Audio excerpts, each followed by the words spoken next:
Se eu te perguntasse qual é a íntima relação que existe entre cirurgia protética em particular, e a radiônica, o que você responderia?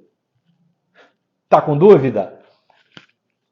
Existe uma íntima relação, sim, e eu vou te explicar por quê. Fica comigo.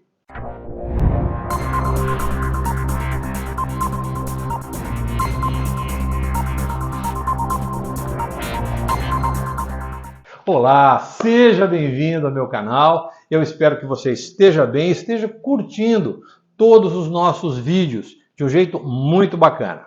Fazendo o quê? Curtindo, se inscrevendo no nosso canal. Quando você curte, o nosso vídeo se torna relevante. Se você faz um comentário, seja ele qual for, oi Flávio, alguma coisinha nesse sentido, ou mesmo trazendo alguns conteúdos para a gente discutir, isso torna o vídeo um pouquinho mais relevante e ele é recomendado para a audiência. Bom? E uma outra coisa que eu sempre gosto de pedir para você é você indicar esse vídeo para pelo menos 5 pessoas, de forma a dar a elas a oportunidade de receber esta informação. O vídeo de hoje é um vídeo muito importante. Ele é muito importante mesmo, porque eu vou trazer um esclarecimento que provavelmente você não tenha, você não saiba. Eu vou falar sobre radiônica. E radiônica se tornou um tema assim, nos últimos tempos, talvez nos últimos 5, 8 anos, talvez, um pouco mais, um pouco menos, não sei, tem se tornado um tema de menor importância. Quando eu digo de menor importância, porque ele está sendo relegado a uma vala comum do qual a radiônica não tem a menor relação com o que vem sendo falado por aí. O que vem sendo falado por aí? Relacionando radiônica com dragões, símbolos de reiki, coisas extraterrestres, física quântica. Falando de física quântica, eu não tenho a menor noção do que seja física quântica. Eu sei o que é mecânica quântica. Física quântica é alguma coisa que é mais popularesca e isso não tem nada a ver com a radiônica. A radiônica é uma técnica que se utiliza de dispositivos eletroeletrônicos e de simulações para produzir uma ação terapêutica específica. Existe uma abrangência para isso, isso eu já expliquei em outros tantos vídeos. Mas eu quero fazer uma discussão hoje acerca de eu quero levar você para um outro nível intelectual. Tá? A minha ideia, a partir dos programas de radiônica, é criar uma elite intelectual no processo terapêutico. Eu vou repetir vou repetir isso aqui. O meu propósito é criar uma elite intelectual sobre o processo de radiestesia, geobiologia e radiônica. Porque tudo que vem sendo falado por aqui hoje, eu sinto muito se você está tendo dificuldade em praticar radiestesia e não é meu aluno. Eu sinto muito se você está tendo dificuldade em fazer as suas análises geobiológicas e não é meu aluno. Eu não estou aqui me colocando como salvador da pátria. É que eu realmente carrego comigo um protagonismo dentro deste segmento. Eu estudo, me dedico, eu pesquiso, eu escrevo. Quando tem alguma coisa errada, eu me corrijo. Eu faço isso há quase 50 anos. E eu não tenho o menor problema em dizer isso que eu estou dizendo para você. Porque o que eu mais quero, o que eu mais desejo é que o meu aluno, a pessoa que... Você que está me seguindo agora, você que está me ouvindo, possa ter a tranquilidade, a segurança, falar, puxa vida, eu assisti um vídeo lá do Flávio e ele me fez refletir sobre um determinado assunto. Puxa vida, eu acho que eu vou dar uma atenção para aquilo ali. Tá? Eu não sou mestre de quem quer que seja, não é minha função. Alguns dos meus alunos, e aí mestre, tal, eu levo isso sempre como um gesto de delicadeza e de carinho. Mas a minha função é colocar você num nível intelectual além daquele que você já está. Essa é a minha função. É criar realmente uma elite intelectual, repito, uma elite intelectual no âmbito da radiestesia, da geobiologia e da radiônica. Esses 3 segmentos das ciências microvibratórias requer do praticante, do estudante, um outro nível de compreensão acerca dos processos microvibratórios. Vamos voltar à nossa história. Dados os recados, eu te peço, por favor, então, clique no joinha e se inscreva no nosso canal. Isso é muito importante. A história da cirurgia, a história da cirurgia na história que se junta com a história da humanidade, né? A hora que o homem começa a ter os seus primeiros olhares para o outro, quando ele começa a cuidar do outro, significa que ele, de alguma forma, ele está inoperante, totalmente ou parcialmente. O que é o indivíduo inoperante parcialmente, ou totalmente ou parcialmente? Vamos imaginar que você trabalha, você participa de um grupo, de uma estação de trabalho, você quebrou o braço. E você é um digitador, você usa o computador, tá? Então você ficou parcialmente inoperante. Você pode até usar uma das mãos, mas a outra está lá na tipóia no gesso. Tá? Você está parcialmente inoperante. Não, você quebrou os 2 braços e você é responsável pela atividade com o computador, então você está totalmente inoperante. Você está em casa, está sentado e tudo mais. Então, desde o começo da história da civilização, quando o indivíduo estava totalmente inoperante ou parcialmente inoperante, o grupo se ocupava de dar a ele as melhores condições. Início da Idade Média, um pouco antes, né, da Idade Antiga, enfim, a gente começava a olhar para os cuidadores, que eram aquelas pessoas que tinham um certo protagonismo no lugar onde viviam, na aldeia, naquela pequena cidade ali. Era o cara que fazia de tudo. Era o que fazia barba, era o que extraía dente e era o que fazia amputações. As amputações tinham um objetivo, claro, por exemplo, uma gangrena, uma infecção severa, então já se fazia a amputação e, na sequência, outras pessoas começaram a introduzir para aquele membro amputado, para parte daquele membro amputado, uma prótese. Então agora eu vou utilizar a palavra que é uma palavra-chave do nosso vídeo de hoje: simulação. Aquela prótese vai simular aquele membro aquela parte do corpo que está afetada. Então, uma perna mecânica, uma perna de pau, né, colocada no lugar, depois com o avanço da tecnologia, começou-se a fazer as próteses articuladas. Então, aquele pedaço da perna, por exemplo, que foi tirado, podia ser substituído por uma prótese articulada, agora não mais de madeira, mas de alumínio. Aí então, todos esses processos simulados. Uma muleta, por exemplo, dava as condições para que aquele indivíduo pudesse, de alguma forma, tornar-se operante ou parcialmente operante.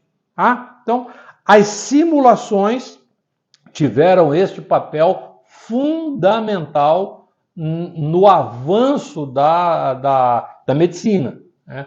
Dar ao indivíduo a possibilidade de que ele pode utilizar uma simulação para melhorar a sua condição sistêmica funcional. Até a Idade Média, mais ou menos, um pouco mais até,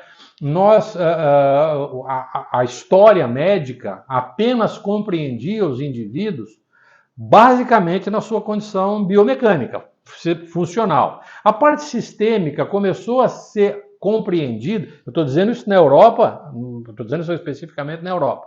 No Oriente, especificamente na China, nós já se conhecia essa dinâmica funcional através do conceito do Yin, do Yang, do fluxo de energia no organismo. Tá? Já se tinha um princípio de entendimento que o fluxo desse Qi tinha a ver com outro elemento que até então não era compreendido, e isso durante muito tempo passou a ser ter um olhar meio que no imaginário, meio que até com um caráter transcendente. Mas vamos voltar à nossa narração aqui. Então, quando o indivíduo quando a história da humanidade foi dando os seus saltos evolutivos, começou-se a compreender que algumas pessoas apresentavam alguma parte sistêmica, alguma parte sistêmica que não estava funcionando bem. A pressão estava muito alta, a pele ruborizada, a pessoa já tinha problema de excreção, não urinava, não evacuava, tinha problema de sudorese profusa, problemas respiratórios. E aí o que ele fez? A história percebeu que se nós comêssemos alguma coisa ou bebêssemos alguma coisa, isso de algum modo poderia modificar a nossa dinâmica sistêmica. Foi a hora que nós, eu vou grifar isso aqui como sendo a nutrição, nutrição, dietética e a fitoterapia. Então, o que tem neste segmento da terapêutica, nutrição, dietética, né, e fitoterapia? Ali existem algumas moléculas orgânicas que nos faltam e que, quando ingeridas, elas produzem uma ação terapêutica que nos traz que nos traz bem-estar. Então, aquela condição de inoperância, aquela condição de inoperância parcial ou de inoperância ou inoperancia parcial, passa a nos conduzir para uma condição de estarmos operativos, tá? Através desse processo. Então, eu trouxe algo de fora para dentro do corpo e tudo mais. Só que compreendeu-se que durante muito tempo de pesquisa, alguns desses princípios ativos, eles não estavam presentes permanentemente naquele alimento, naquela planta. Às vezes ele estaria presente a cada 6 meses, a cada ano. Tem plantas, quem estuda fitoterapia sabe, tem ervas que o princípio ativo, ele está presente na planta a cada 2, 3 anos. Então, não é toda hora que você pode utilizar aquela planta para aquela abordagem terapêutica. E o que aconteceu com a farmacotécnica? A química, a bioquímica. A bioquímica resolveu olhar para aquele princípio ativo e falar: escuta, será que eu não posso simular? Será que eu não posso criar uma molécula que é exatamente igual à molécula que está ali naquela erva, naquela planta, naquele alimento?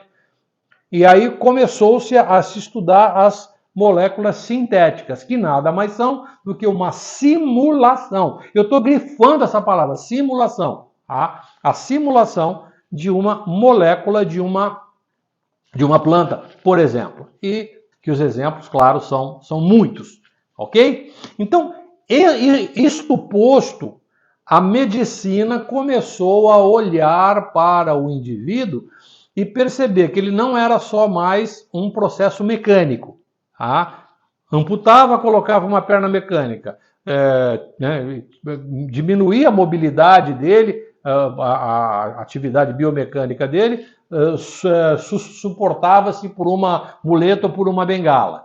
Depois, a bioquímica com as moléculas que vieram a sustentar aquelas moléculas que nos faltava para a nossa dinâmica sistêmica funcional. Evoluindo para isso, eu vou grifar aqui o século XII até o século XIV, na China, começa-se a estudar os princípios constitucionais. Princípios constitucionais esses já estão revelados para nós há 14 séculos antes, nos escritos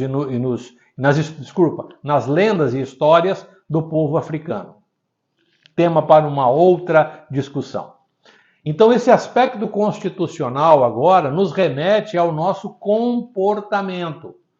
Esse aspecto constitucional nos permite avaliar se a pessoa é uma pessoa mais amorosa, serena, ajuizada, alegre, corajosa, ou se ela é uma pessoa com raiva, uma pessoa eufórica, uma pessoa preocupada, uma pessoa entristecida, uma pessoa amedrontada. Então, esses aspectos agora, eles não estavam evidenciados na dinâmica mecânica e na dinâmica sistêmica, funcional, biológica, de forma tão evidente assim. É claro que se você conhece uma pessoa alegre, se ela tem um semblante com um sorriso. E você consegue perceber se uma pessoa está entristecida, se ela está com o seu semblante já ensimesmado, enfim.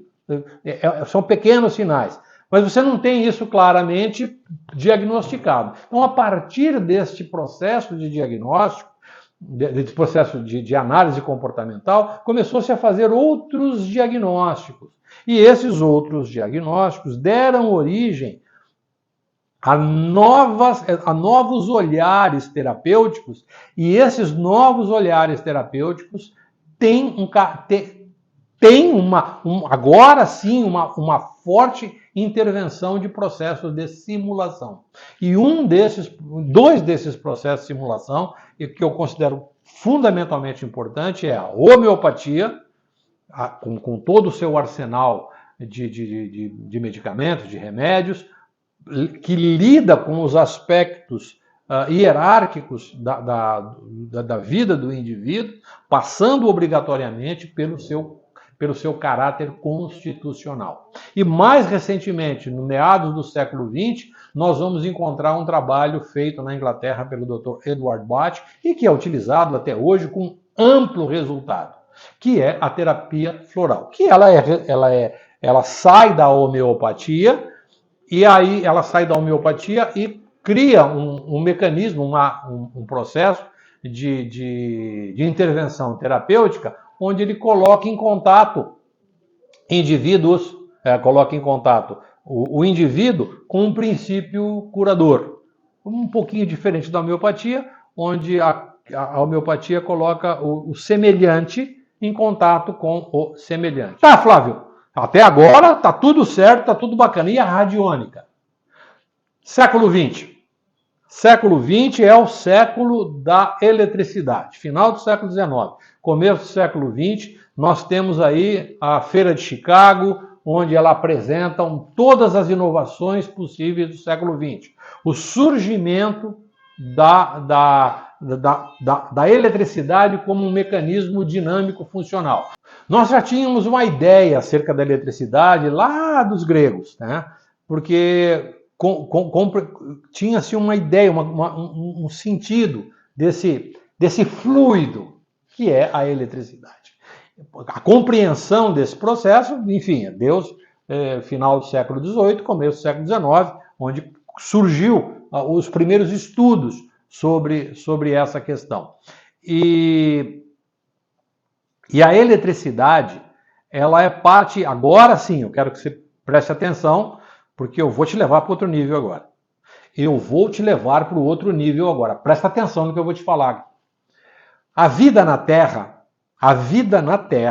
ela precisou de carbono, precisou de tectonismo e precisou de eletricidade. Ah, Flávio, e a água? A água é só o meio. Se tivesse só água, não acontecia nada. Não tinha vida. A vida, ela é resultado da presença do carbono, do tectonismo e dos raios e tempestades que ocorreram no planeta. O tectonismo, para quem estuda geobiologia comigo, os meus alunos de geobiologia sabem disso com profundidade. Mas se você não estuda geobiologia comigo ainda, eu vou te dar uma informação que é importante. Todo movimento tectônico, o movimento das placas tectônicas, esse manto rochoso terrestre, a hora que ele se movimenta, ele produz uma grande quantidade de eletricidade estática. A gente chama campos elétricos espontâneos, que aparecem espontaneamente por conta desses movimentos tectônicos. Então, moléculas orgânicas, e sob o efeito da eletricidade, elas começam a criar um sentido de polaridade e surgem os primeiros aminoácidos, as primeiras proteínas e assim por diante. E a vida surge na Terra por conta da eletricidade. E até hoje nós somos dependentes da eletricidade. O nosso funcionamento biológico, hoje nós sabemos que a bioquímica do nosso corpo gera reações elétricas e, como tal, ela é responsável pela nossa dinâmica biológica, pela nossa biomecânica. Tá, Flávio, mas vai falar da radiônica ou não? Vamos lá, então. Agora eu vou, hein? Por volta dos anos 20, do início do século 20, 1920, tá? Dois pesquisadores estavam fazendo experimentos utilizando campos magnéticos induzidos pela eletricidade. O nome desses dois pesquisadores ou terapeutas, assim, Caldwell e Brownson. Eles desenvolveram um equipamento chamado Calbro, que é a junção dos dois nomes, Calbro MagnoWave. E acrescentaram, aparece pela primeira vez o nome Calbro MagnoWave Radionics. Porque eles já tinham percebido, já tinham estudos a respeito de que o corpo ou o ambiente ou os dispositivos irradiavam íons, radiação de íons, radiação iônica, radionic. Então, o nome radionic, ou radiônica, né, surge pela primeira vez desse equipamento. Tá? Tem-se muito pouco sobre esse equipamento, mas notadamente era um equipamento que transmitia campos magnéticos para o corpo, para o ambiente terapêutico, com o objetivo de produzir uma ação terapêutica. Entretanto, eu preciso trazê-los para um pouquinho antes de 1920, né? Com o trabalho do Dr. Albert Abrams. O Dr. Albert Abrams, um médico da cidade de Chicago, ele descobriu que se você colocasse pessoas saudáveis perto de pessoas doentes, existe um protocolo para isso, né? As pessoas saudáveis tendem naturalmente a induzir as pessoas doentes a ficarem curadas, né? Parece uma coisa que você já deve ter ouvido falar, né? Se você está bem, se você está legal, você consegue contagiar as pessoas para ficar bem e ficar legal. Essa ideia, ela se estende também ao processo terapêutico. O que acontece agora, olhando para o processo radiônico? Você entender, tá? Para que você agora tenha a tua régua foi para outro nível agora. A tua régua de radiônica agora vai para o outro nível, tá? E se você voltar para o nível aqui embaixo, é por tua conta e risco, tá? Você está indo para o outro nível. O que acontece com o indivíduo quando está passando por ou ele está inoperante ou parcialmente inoperante, quer seja no âmbito mecânico ou sistêmico funcional? É porque a atividade elétrica do corpo dele está com alguma alteração. Existe algumas coisas ali dentro do corpo desse indivíduo, ou em parte deles, que a coisa não tá legal, não está andando bem, não está fluindo adequadamente. Se você pegar um indivíduo saudável, um jovem, 24 anos, pratica esporte regularmente, hidrata bem o corpo, está muito bem alimentado, é feliz, alegre, satisfeito, bacana, bonito, tem harmonia corporal. Se você for medir os parâmetros elétricos deste indivíduo, medir todos os parâmetros elétricos deste indivíduo, ele tem características diferentes deste indivíduo que está inoperante ou parcialmente inoperante.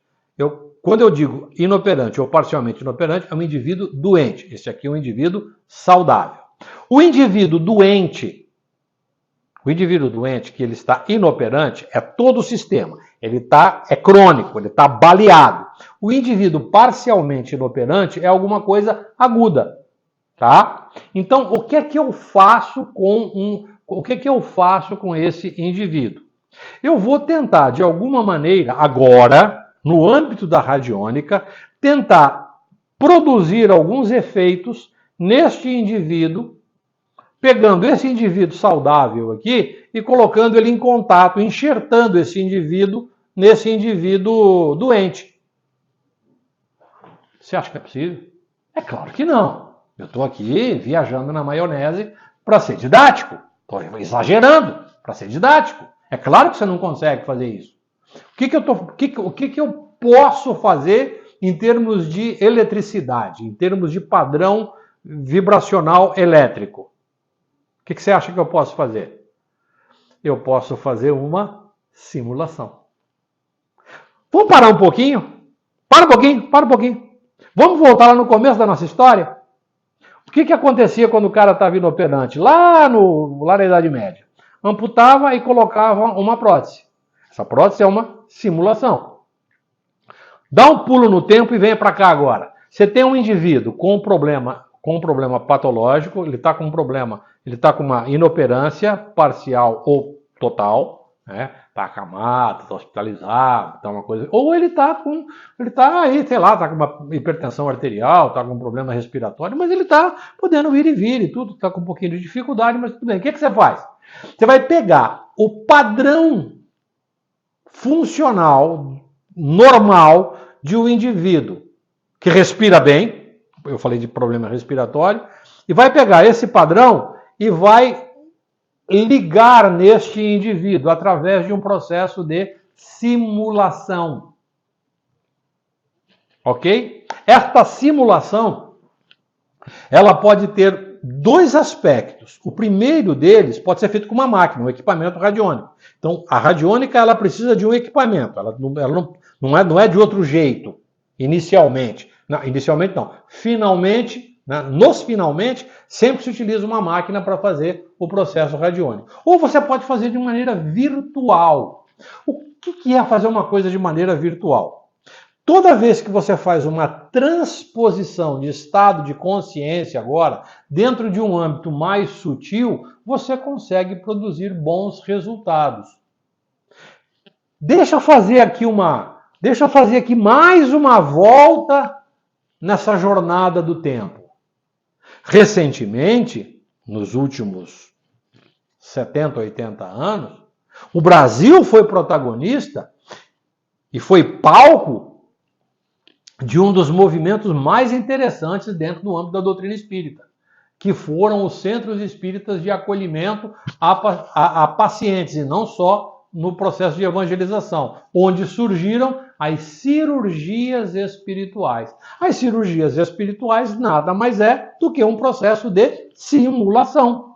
Então, uma cirurgia espiritual hoje feita dentro de centros espíritas, de núcleos de acolhimento, cuja compreensão acerca da simulação, ela é precisa, ela é clara e tudo mais. Eu estou falando isso porque eu participei de quase 25 anos de estudo dedicado à simulação em ambiente de cirurgia, onde comparava-se o paciente ao chegar no centro de acolhimento, passava pelo processo de simulação, chamava de transferência, de uma simulação de um processo cirúrgico que levava uns 5, 10 minutos, e todo o seu corpo agora ficava eletricamente modificado. Nós fazíamos essa medição, onde, através de um processo de simulação virtual, criava-se uma rotina de transferência de estado de consciência. Esse estado de consciência estava muito bem marcado, muito bem desenhado, muito bem arquitetado, expectado na mente do operador,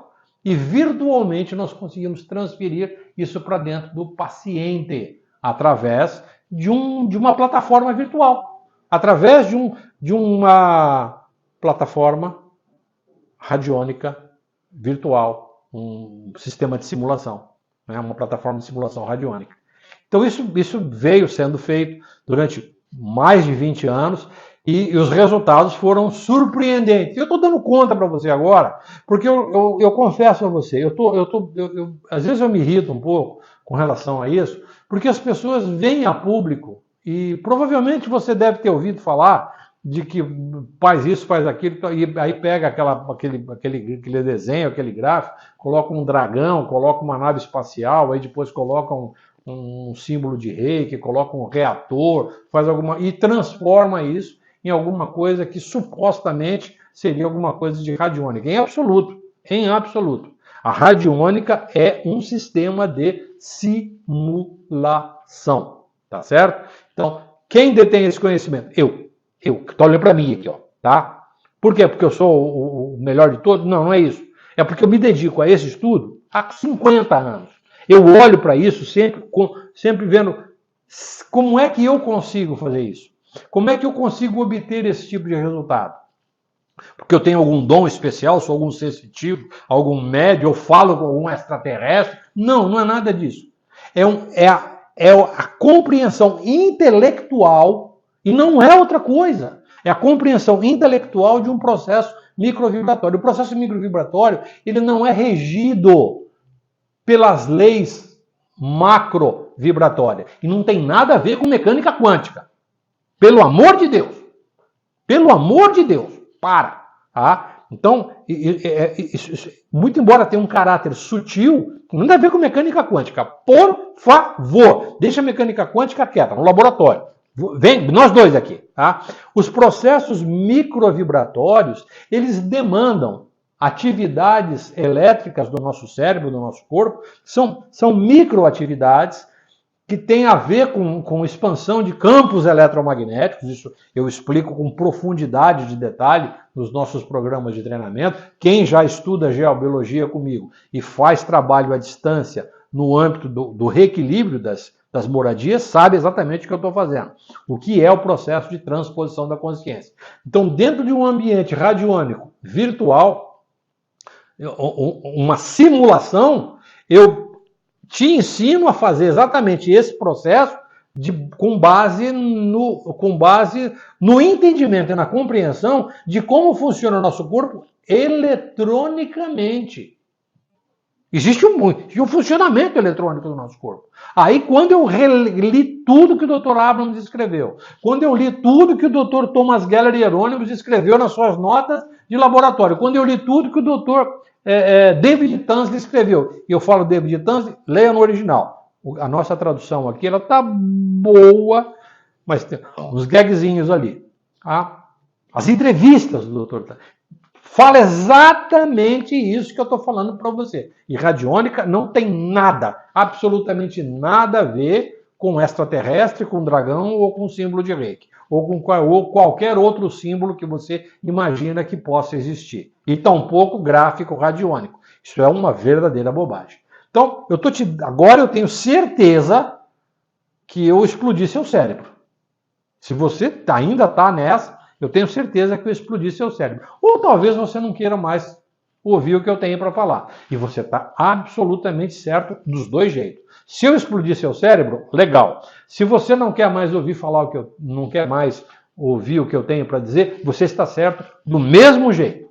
Tá bom? Eu estou aqui para pôr você em outro nível intelectual. Esse é o meu objetivo. Tá combinado? E eu quero que você faça. Eu quero que você faça parte desta elite intelectual. Tá bom? Nos vemos no nosso próximo vídeo. Tchau, tchau.